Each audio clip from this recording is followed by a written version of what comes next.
Hey Wargamers, welcome back to the channel Death from Above Wargaming. I'm Aaron and I am here with Tom and Matt.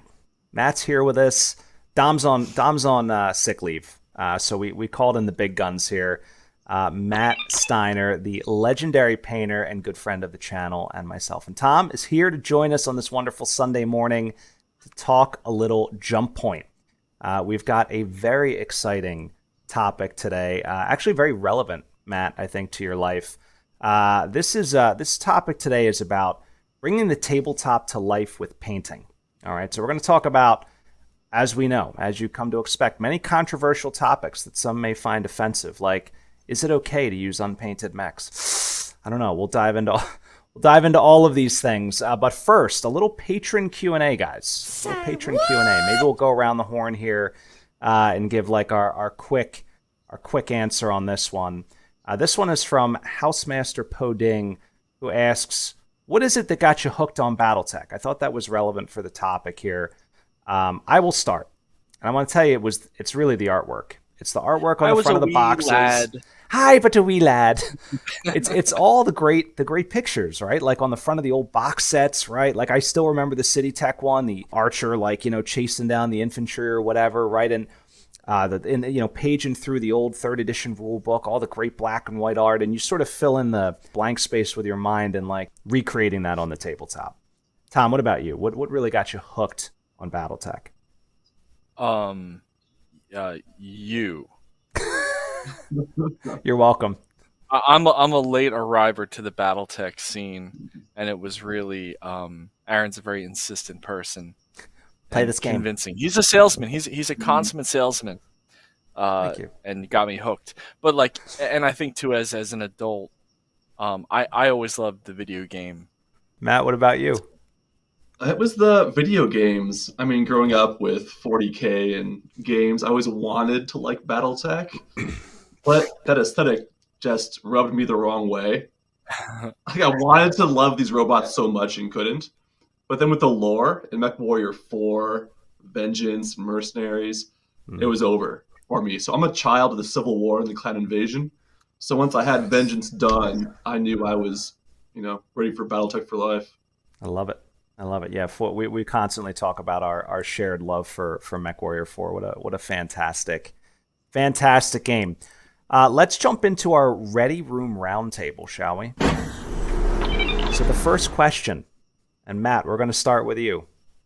When is it acceptable to play with unpainted minis? When is it acceptable to play with unpainted minis? What do you think, Matt? I mean, you're asking the wrong guy that question, but my answer might shock you.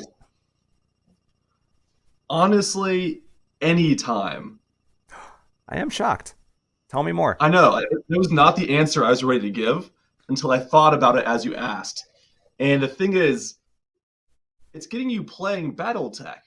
I mean, it's one more game than we had before. And they're already assembled. I mean, I could go to the hobby store, buy a box, sit down, and play with you right now. Yeah. So, don't wait. Just, if you can start a game, get your game going. I was always of the mind to just show up with unpainted minis. I'm not somebody that cares that much, but for the game we play, I mean, I've definitely come around to how much it adds to have a fully painted mini. I always hated 40K because of how insanely detailed. Like, it took, even for a bad paint job, it was like 5 to 7 steps, right? And I'm not. And so many minis. I mean, a tactical squad is 10 dudes. That's one squad, right? And they're tiny. So, yeah, but I'm on Matt's side. Like, there's a time and a place for, like, a bachelor party running out to Barnes and Noble and buying 2 box sets and playing, right? Like, you're not gonna, like, guys, let's get back together tomorrow. Go home. Here's a can of spray paint. Like, yeah, just play. Great. Fantastic. Yeah, I'm on the same page. I do think, I'll give the dissenting opinion. I do think there is a point at which you are accountable for painting your minis. Okay? Playing with gray forever doesn't fly for me. I think that it's part of the hobby. It's the rite of passage. You got to get in and paint your mechs. It doesn't matter how bad they look. if they're only 3 colors. I think it has to be done at some point. But I do agree, especially, hey, if you're a young kid, or like, it's a brand new box or whatever, you want to get your favorite new mini on the table, like that's okay. But I do think that there's a point in which it just has to be done. Let's talk about what that looks like. Let's talk about what you think what I will call a respectful painting standard would be. And by that I mean, something that looks good but is really achievable by everyone. Tom, I'm going to start with you. Give a few thoughts, and then Matt will jump to you.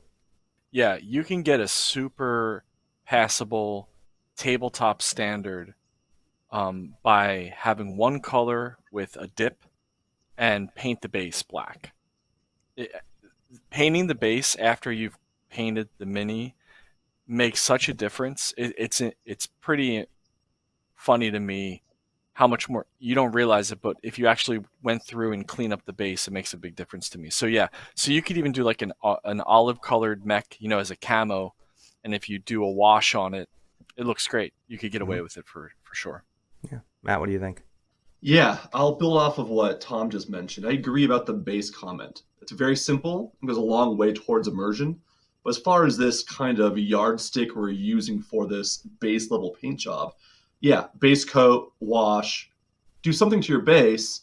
But I would add 2 things to it to bring it to everyone's level, but to that extra tier of immersion that'll make a big difference for you with a very low lift on your side for effort.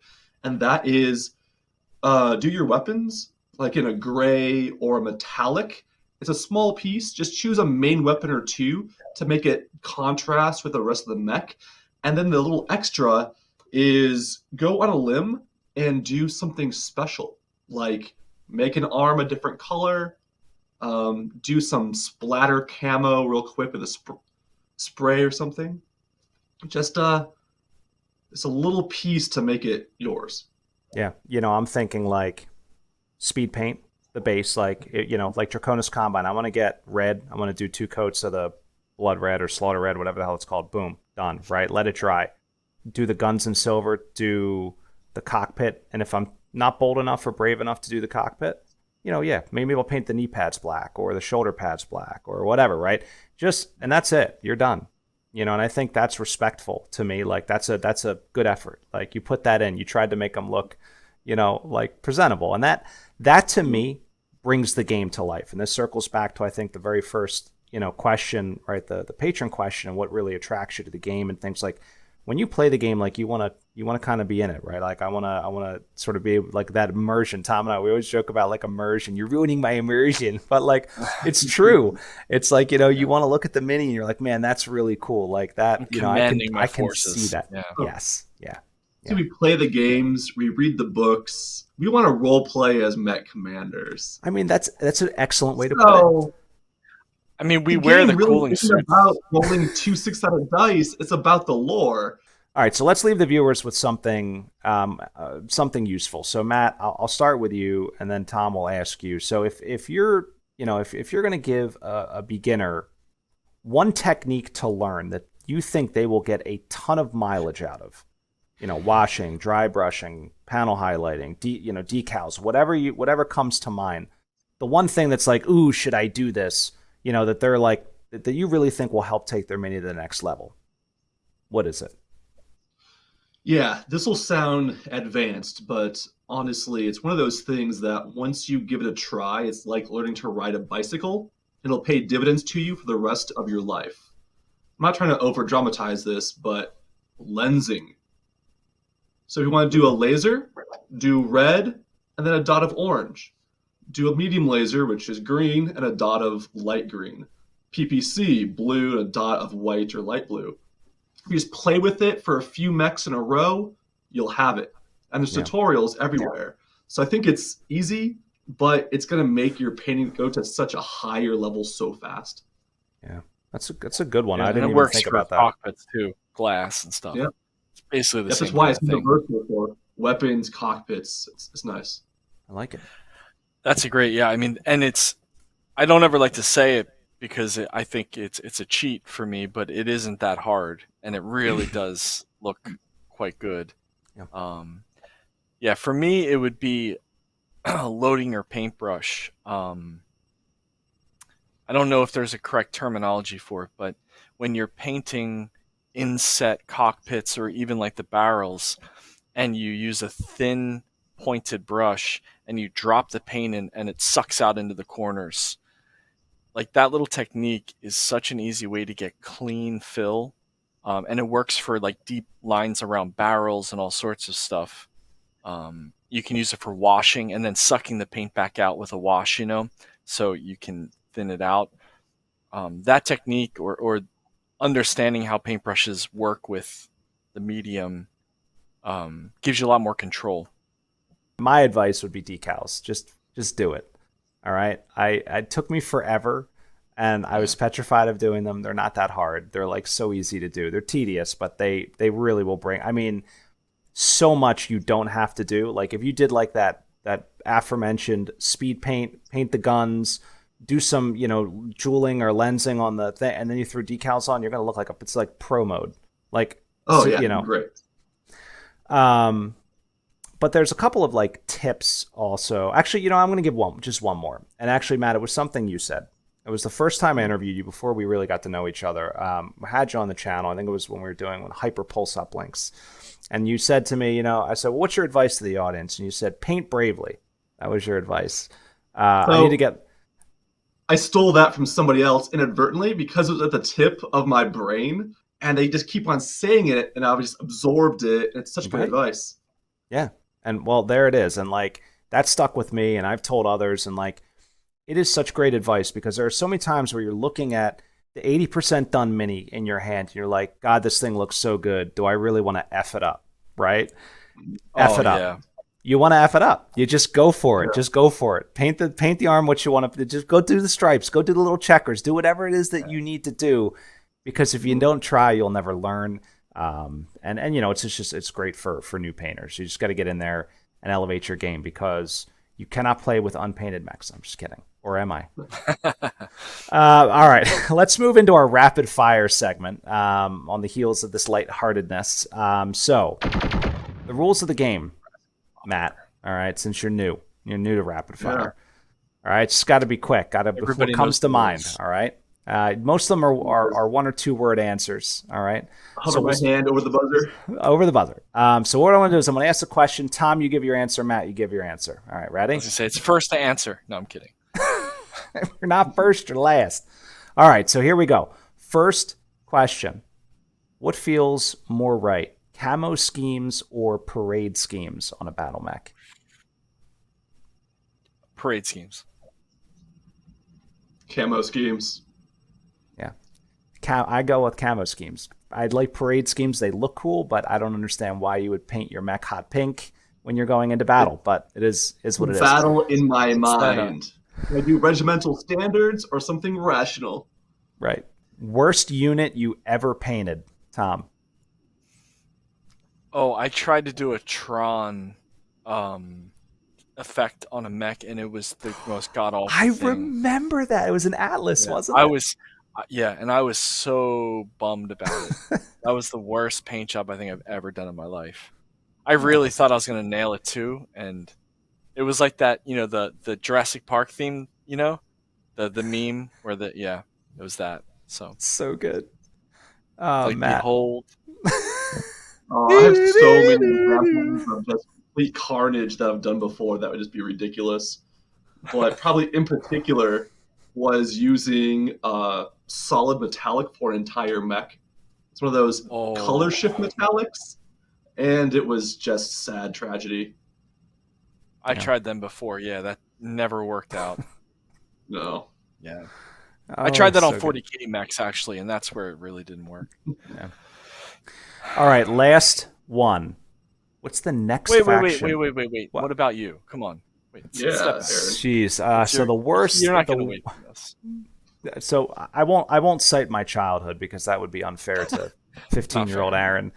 Recently, though, I think the worst, and some people liked it. I really hate the way the Altenmark militia turned out. The red and white dudes that are split down the center. They might look okay on camera, but like I for the life of me cannot paint like white and then wash it in an effective way that it doesn't look like crap. It's a project for another day, Matt, maybe for you and me. I'll show you the way. Show me the way. This is the way. But yeah, it's like they're still on the shelf, and God, I love them, but I need to like redo half of all of them. All right, next faction up to be painted. That's the last question, Tom. Let Matt go first. I have to think about it. Okay. I already forgot what I have. Easy. So I have a table with base coded companies for every faction. Of course I do. So I just wrapped up the Capellans. I have my core Leering units all done. So now I'm going to a block of Merrick units. I've got Free World Guard, Merrick Militia, Regulan Hussars, and Orloff Grenadiers.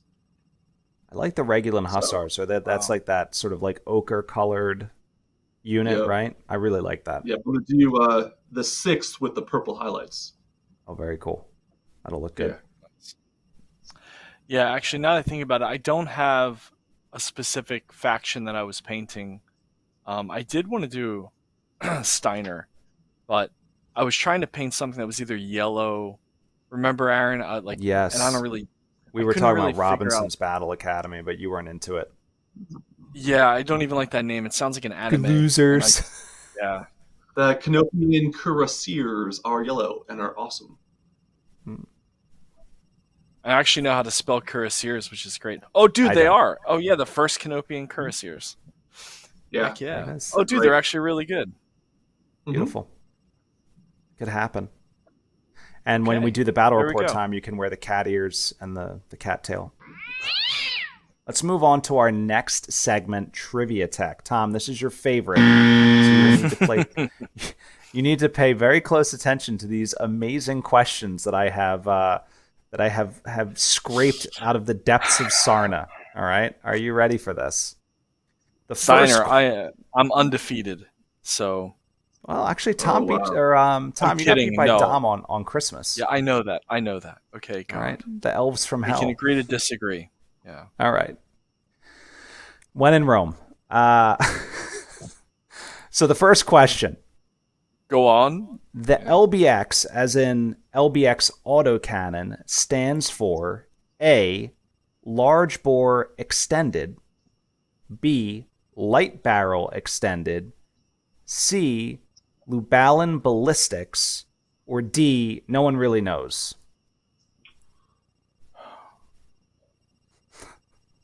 Do I have to answer first? Okay, A. Whatever. A.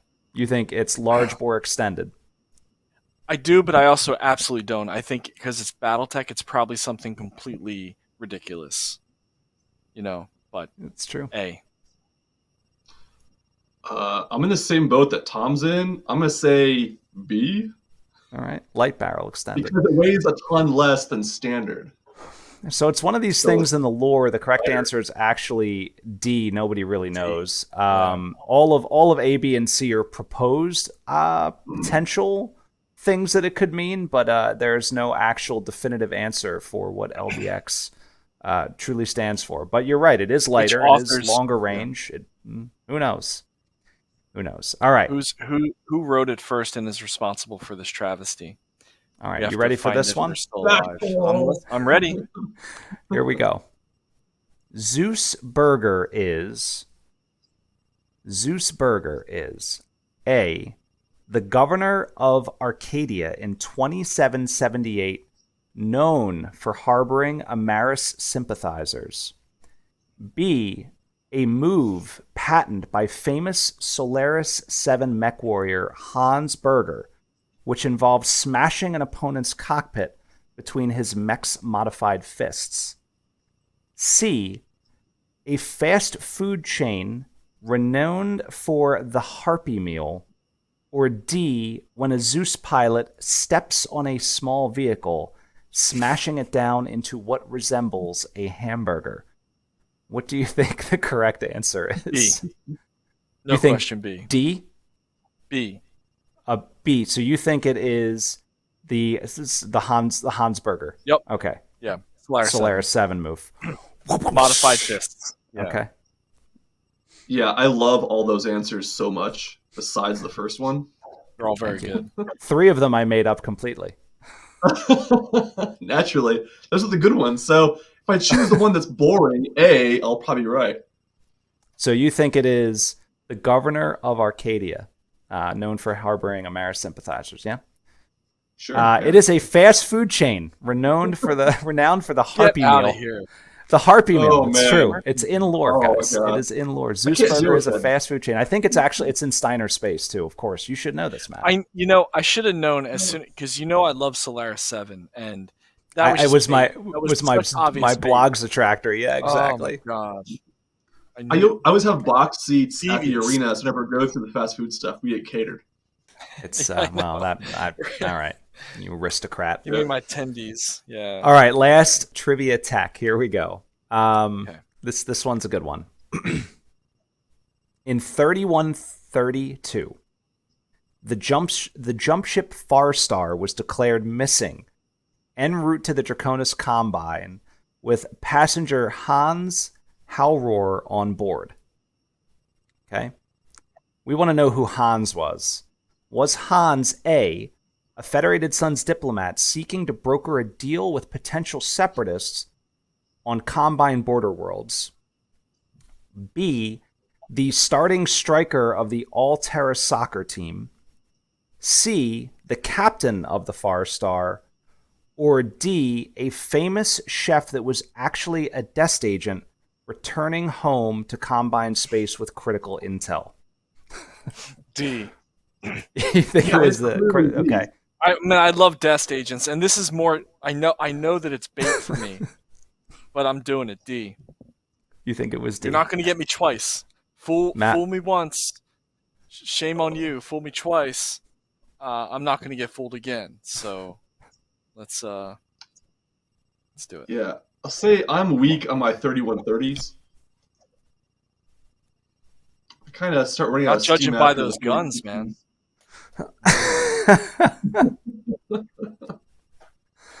I don't know. What do you think? Fed Sons diplomat? They all sound so outlandish. I love the Dest agent idea. D. You both going really with D? good. Yeah, It is it's fun. it is in fact the starting striker, the starting forward of the All-Terra soccer team. Yeah, that's the thing, guys. I would have that one seems so obviously Something made I up. would pick. Yeah, Oh, well, that you would really? make up. Yeah, like I was really excited you had to to find think out they something were they still have soccer in the 3130s. You know, Yeah, they It could travel probably be- for soccer and jump chips. That's crazy. it seems like a really excessively long trip. Yeah. well, I was gonna say like that travel team. That's a commitment. You know. Yeah. Although apparently, I tried to dig into it more. It wasn't the whole team that went missing. It was just him.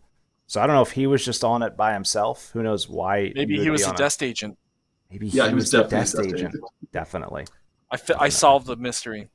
You're welcome. All right. Well, speaking of solving things, we are about to solve the render blender.